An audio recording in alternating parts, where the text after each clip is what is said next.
হে ঈশ্বর, আমি কত দুর্ভাগা। আজ এই গরিবের ঘরে এক পুত্র জন্ম নিয়েছে। আজ পর্যন্ত আমি আমার স্ত্রীকে সুখ দিতে পারিনি। তাহলে আমি কিভাবে আমার পুত্রের ভালো প্রতিপালন করব? আমাকে সাহায্য করুন হে ঈশ্বর, আমাকে সাহায্য করুন। ললিতপুর রাজ্যের ছোট্ট গ্রাম রওনকে থাকত এক গরিব মানুষ। নাম তার বিন্ডা। যা কাজ পেত তাই করত, আর কোনো রকমে নিজের আর স্ত্রীর পেট চালাতো।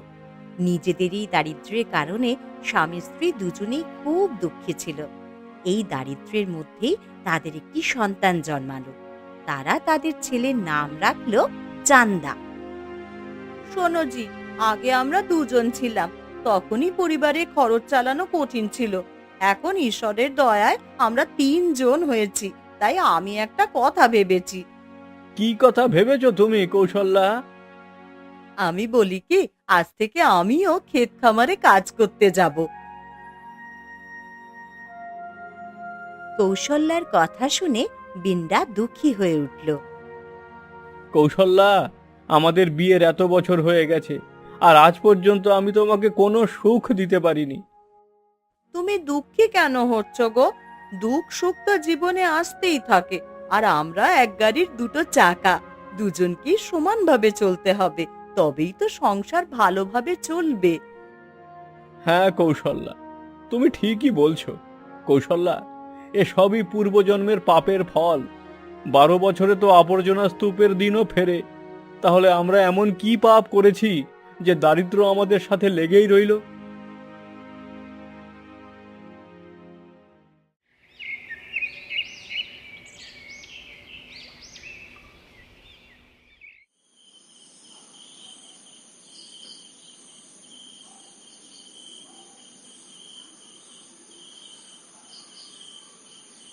বিন্ডা, তোর ছেলে বড় হয়েছে, একে পড়াস না কেন?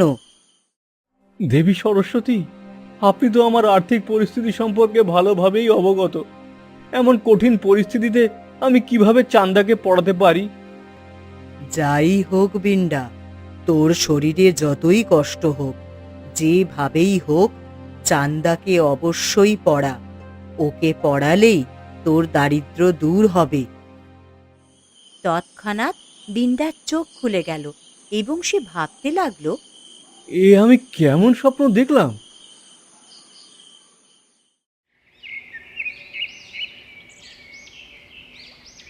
সকালে যখন সে কৌশল্যার সাথে রাতে স্বপ্নের কথা আলোচনা করল, তখন কৌশল্যা বলতে লাগলো, শোনো না গো, তুমি চান্দাকে নিয়ে আজই বিশাখা নগরীতে চলে যাও।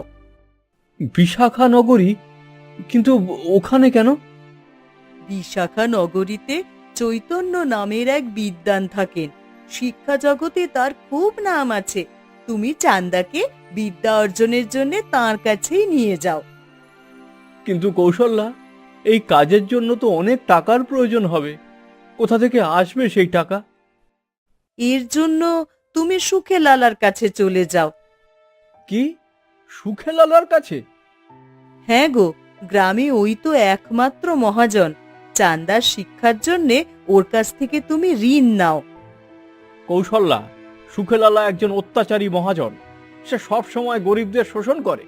সে অনেক বেশি সুদে ঋণ দেয়, এবং সময় মতো ঋণ শোধ না করলে সে খুব নিষ্ঠুর হয়ে ওঠে। তুমি সেই মহাজনের কাছ থেকে ঋণ নেওয়ার কথা বলছো? এছাড়া আর তো কোনো দ্বিতীয় পথও নেই গো। যাই হোক, যখন স্বয়ং সরস্বতী মা চান্দাকে শিক্ষা দিতে বলেছেন, তাহলে আমরা আমাদের ছেলেকে অবশ্যই শিক্ষা দেব। কিন্তু ঋণ নেওয়ার জন্য আমাদের কাছে বন্ধক রাখার মতো কি আছে? সুখেলাল কোনো জিনিস বন্ধক না রেখে কাউকে ঋণ দেয় না। সেই তুমি চিন্তা করো না, এর উপায়ও আমি ভেবে রেখেছি। তুমি এক কাজ করো, আমাদের এই কুঁড়ে ঘরটা ওর কাছে বন্ধক রেখে এসো। কি বলছো তুমি? মাথা লুকোনোর এটাই তো একমাত্র আশ্রয়। ভগবান না করুন, যদি এটাও কেড়ে নেওয়া হয় তাহলে কি হবে? ভালো কথা ভাবনা চিন্তা করো গো, ভগবান যা করবেন ভালোই করবেন।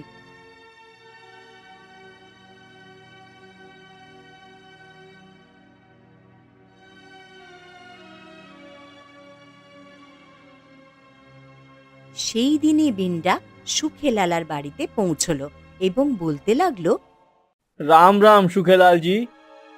হ্যাঁ বলো বিন্দা, কেন আসা হলো?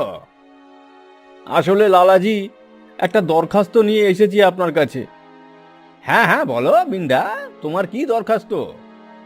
ও লালাজি, আমার একটু ঋণ দরকার ছিল। ঋণ? কিসের জন্য?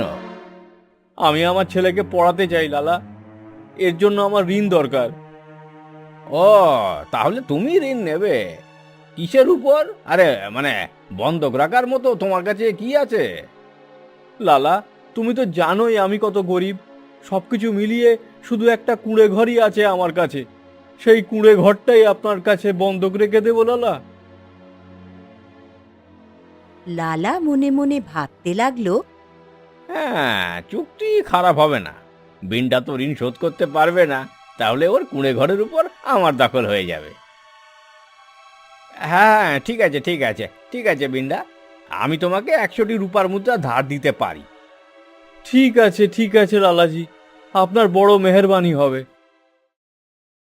সুখে লালা একটি কাগজে বিন্ডার টিপ সই নিল এবং বলতে লাগলো, পুরো 10 বছরের সময় দিচ্ছি আমি তোকে। যদি এই 10 বছরের মধ্যে তুই আমার ঋণ শোধ করতে না পারিস, তাহলে তোর কুঁড়ে ঘর আর জমি আমার হবে। রাজি তো? বল। হ্যাঁ হ্যাঁ ঠিক আছে, আমার এটা স্বীকার। তারপর সুখে লালা তাকে 100টি রূপার মুদ্রা গুনে দিল। ভগবান তোমার ভালো করুন লালা।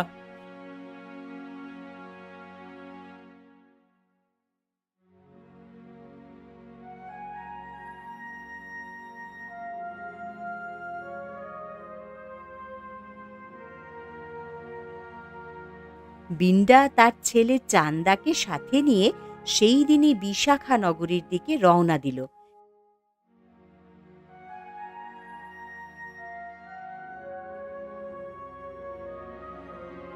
লম্বা পথ পাড়ি দেওয়ার পর বিন্ডা ও চান্দা বিশাখা নগরীতে চৈতন্য গুরুর আশ্রমে পৌঁছল এবং বলতে লাগলো, গুরুদেব প্রণাম। হুম, কোথা থেকে এসেছো তোমরা? গুরুদেব, আমি ললিতপুর রাজ্যের ছোট গ্রাম রনকে থাকি। আমার নাম বিন্ডা, আর এ আমার ছেলে চান্দা। আমি আমার ছেলে চান্দাকে আপনার কাছে শিক্ষা দিতে চাই, আর এই উদ্দেশ্যেই আমি ওকে আপনার কাছে এনেছি। বিন্ডার সঙ্গে সঙ্গে রূপার মুদ্রায় ভরা থলেটি গুরুদেবের চরণে রাখল এবং বলতে লাগলো, এগুলো গ্রহণ করুন। কি আছে এই থলেতে? এতে 100টি রূপার মুদ্রা আছে গুরুদেব। আমি কোনো রকমে এর ব্যবস্থা করতে পেরেছি। এর বেশি আর আপনাকে দিতে পারবো না গুরুদেব। আমি গরিব, আমার ছেলেকে শিক্ষা দিতে অস্বীকার করবেন না। বড় ভোলা মানুষ মনে হচ্ছে, একে নিরাশ করা ঠিক হবে না। আমি তোমার ছেলেকে অবশ্যই পড়াবো।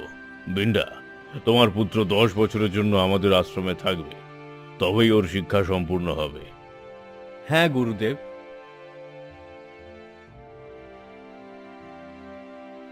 বিন্ডা তার ছেলে চান্দাকে চৈতন্যগুরুর গুরুকুলে রেখে এলো।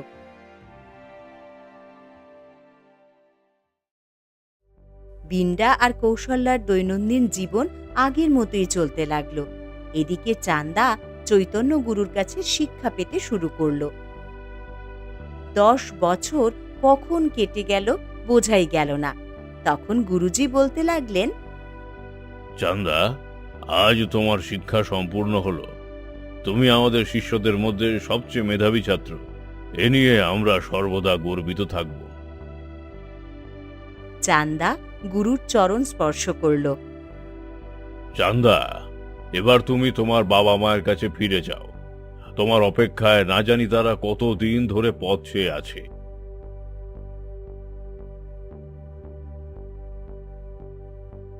সে সেই দিনই নিজের গ্রামের দিকে রওনা দিল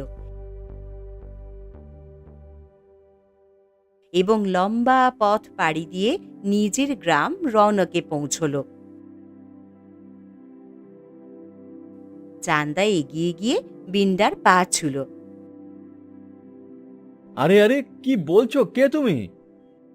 আমি চান্দা বাবা, আপনার ছেলে চান্দা। তোমার পড়াশোনা শেষ হয়ে গেছে? হ্যাঁ বাবা, আমি গুরুদেবের অনুমতি নিয়েই ফিরেছি। আরে শুনছো, তুমি কোথায়? কৌশল্যা, তাড়াতাড়ি এসো, দেখো আমাদের ছেলে পড়াশোনা শেষ করে ফিরে এসেছে। সঙ্গে সঙ্গে কৌশল্যা বাইরে এলো এবং চান্দাকে দেখে খুব খুশি হলো। চান্দা মায়ের পা ছুঁলো এবং কৌশল্যার খুশির আর কোনো ঠিকানাই ছিল না। কৌশল্যা, এখন আমাদের আর চিন্তা করার কোনো প্রয়োজন নেই। আমাদের ছেলে এখন চাকরি করবে এবং আমাদের বৃদ্ধ বয়সও ভালোভাবে কেটে যাবে। ভগবান করুন সেই দিনটা যেন খুব তাড়াতাড়ি আসে গো।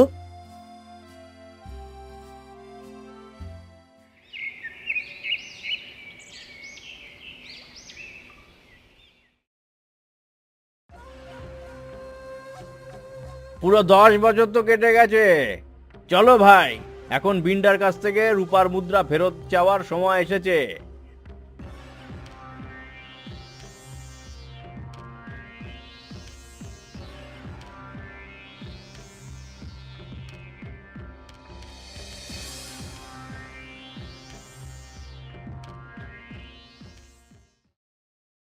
মনে হচ্ছে বিন্ডার ছেলে পড়াশোনা শেষ করে ফিরে এসেছে।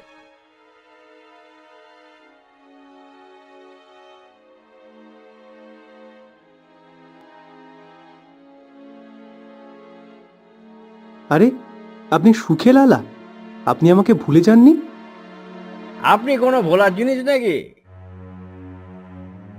তোমার বাবা মা কোথায় চান্দা?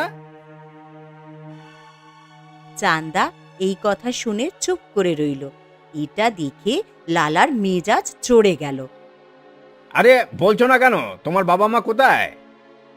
শুনুন লালা, আমার বাবা জীবিত গাছ কাটতে এবং মৃত গাছ রোপণ করতে গেছেন। কে? হ্যাঁ লালা, আমার মা বাতাস বেচতে আর রূপা কিনতে গেছেন। মনে হচ্ছে চান্দা প্রয়োজনের চেয়ে বেশি পড়ে এসেছে, তাই এমন কথা বলে আমাকে বোকা বানাচ্ছে। এ কেমন উল্টোপাল্টা কথা বলছো? হ্যাঁ, আমি যে প্রশ্নটা জিজ্ঞাসা করেছি সেটা ঠিক ঠিক উত্তর দাও। তোমার বাবা মা কোথায় গেছেন সেটা বলো। চান্দা আবার আগের কথাটিই বলল, যা শুনে সুখেলালা ভীষণভাবে বিরক্ত হলো। চান্দা, আমার কথা মনোযোগ দিয়ে শোনো। তোমার বাবা 10 বছর আগে এই কুঁড়ে ঘরটা বন্ধক দিয়ে আমার কাছ থেকে 500টি রূপার মুদ্রা ধার নিয়েছিলেন। কি কি বলছেন লালা? সত্যি?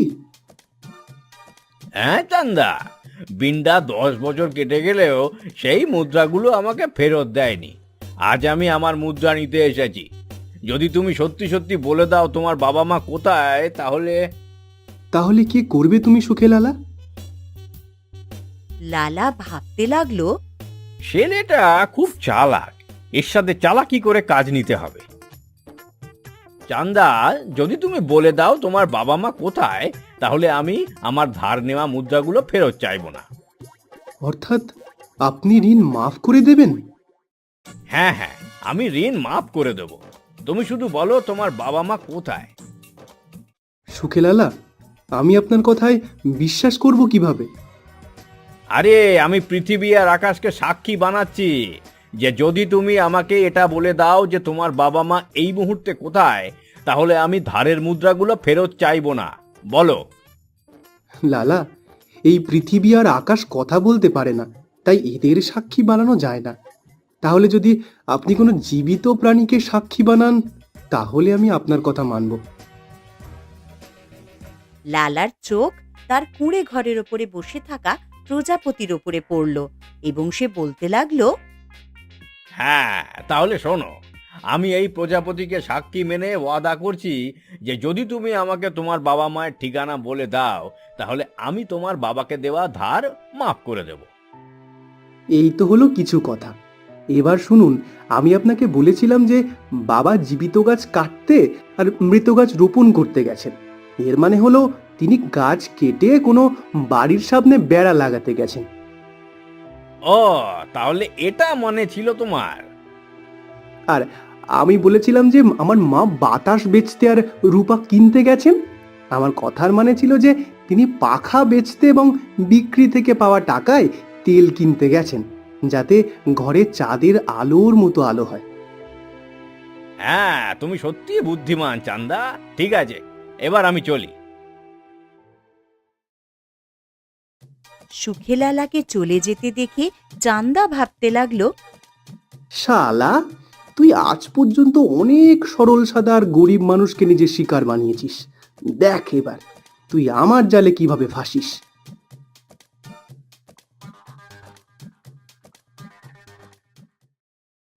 যখন বিন্দা আর কৌশল্যা বাড়ি ফিরে এলো, তখন চান্দা জানালো, বাবা, সুখেলালা এসেছিল।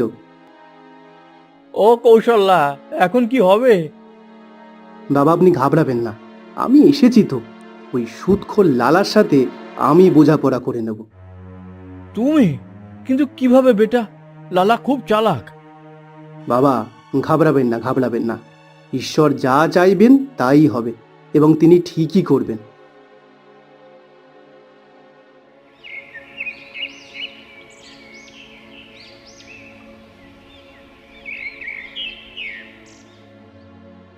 পরের দিন সুখেলালা আবার এসে হাজির হলো এবং সেদিনও চান্দাই ঘরে ছিল।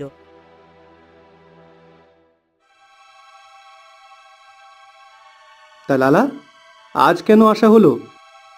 আরে, নিজের ধার চাইতে এসেছি। কোথায় তোমার বাবা মা? তুমি কোন ধারের কথা বলছো লালা?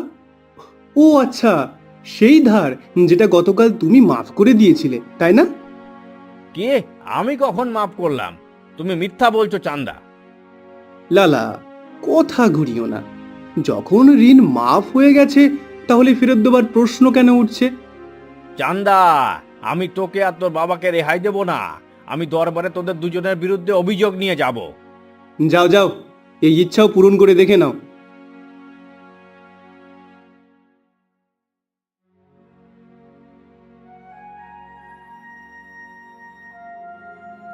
সেই দিনই সুখেলালা দরবারে পৌঁছালো এবং বলতে লাগলো, প্রণাম মহারাজ, প্রণাম। আমার বিচার করুন। সুখেলালা, তোমাকে কে বিরক্ত করতে পারে বলো? মহারাজ, গ্রামে বিন্ডা 10 বছর আগে আমার কাছ থেকে 500টি রূপার মুদ্রা নিয়েছিল, কিন্তু এখন চাইলে তার ধূর্ত পুত্র সরাসরি অস্বীকার করছে।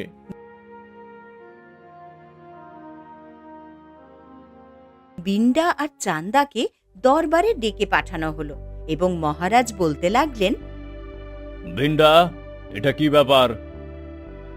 ক্ষমা করুন মহারাজ, বাবার পক্ষ থেকে আমি জবাব দেব। বলো, কি করতে চাও? এটা সত্যি মহারাজ যে 10 বছর আগে আমার বাবা সুখীলালের কাছ থেকে ঋণ নিয়েছিলেন। তাহলে সেটা ফেরত দিচ্ছ না কেন?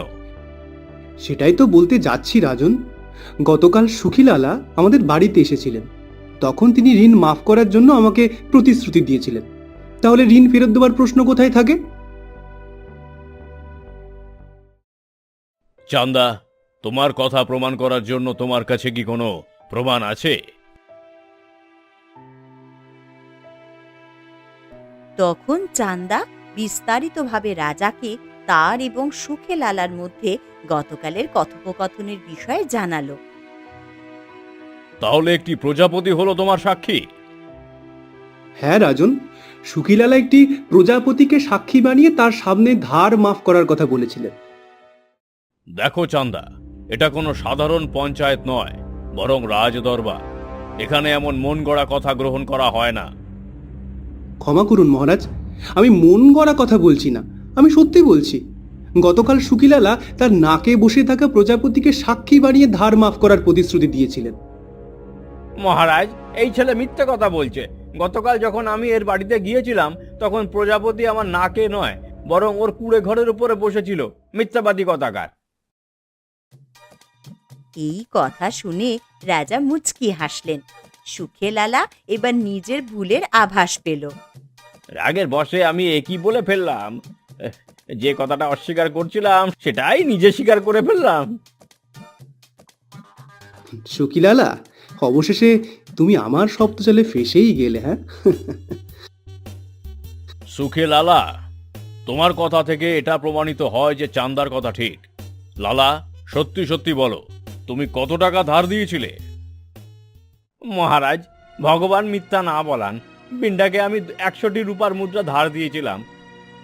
কিন্তু তুমি তো 500টি রূপার মুদ্রার অভিযোগ নিয়ে এসেছিলে। ক্ষমা করুন মহারাজ, আমি ভুলে 100 এর জায়গায় 500 বলে ফেলেছিলাম। লালা, আমরা বুঝেছি যে তুমি সেটা ভুলে করনি, বরং ইচ্ছাকৃতভাবে বলেছিলে। আমাদের আদেশ হলো তোমাকে নিজের প্রতিশ্রুতি রক্ষা করে বিন্ডার বাবার ঋণ মাফ করতে হবে। জি মহারাজ। মরিয়া হয়ে আর কি করবে, চান্দা এমন জাল পেতেছিল যে ফাঁসাই অনিবার্য ছিল। এবং তারপর মহারাজ বলতে লাগলেন, দেখো সুখে লালা, অনেক দিন ধরে তোমার বিরুদ্ধে আমরা অভিযোগ পাচ্ছিলাম, কিন্তু আমরা কোনো সুনির্দিষ্ট সুযোগের সন্ধানে ছিলাম। আজ সেই সুযোগ আমরা পেয়েছি। আমরা তোমাকে সতর্ক করে দিচ্ছি যে তুমি তোমার কার্যকলাপ থেকে বিরত থাকো এবং মানুষের রক্ত চোষা ছেড়ে দাও। জি মহারাজ। আমরা এটা বলি না যে তুমি তোমার ব্যবসা ছেড়ে দাও, ব্যবসা করো, কিন্তু সততার সাথে করো। তারপরে সুখেলালা মুখ ফিরিয়ে দরবার থেকে চলে গেল। তখন রাজকুমারী বসুন্ধরা, যিনি পর্দার আড়াল থেকে সব কিছু দেখছিলেন, সামনে এলেন এবং প্রসন্ন হয়ে চান্দাকে বললেন, যুবক, তোমার বিচক্ষণতার আমি প্রশংসা করি। ধন্যবাদ রাজকুমারীজি। রাজাকে প্রণাম করে চান্দা আর বিন্ডা যখন দরবার থেকে যেতে লাগলো, তখন রাজা বলে উঠলেন, দাঁড়াও। কি মহারাজ? বিন্ডা, তোমার পুত্র গুণী। আমরা এর বুদ্ধিমত্তায় অত্যন্ত প্রভাবিত হয়েছি। আমাদের সাথে আমাদের কন্যা বসুন্ধরাও চান্দার বুদ্ধিমত্তাকে স্বীকার করেছেন।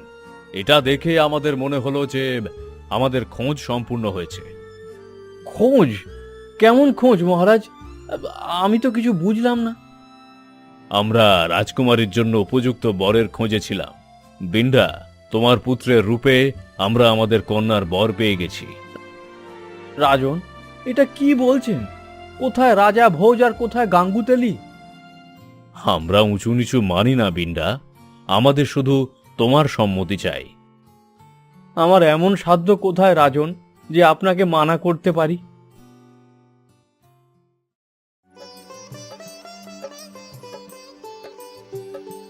আর তার কিছুদিন পরই মহা ধুমধামের সঙ্গে চান্দা আর রাজকুমারী বসুন্ধরার বিবাহ সম্পন্ন হলো।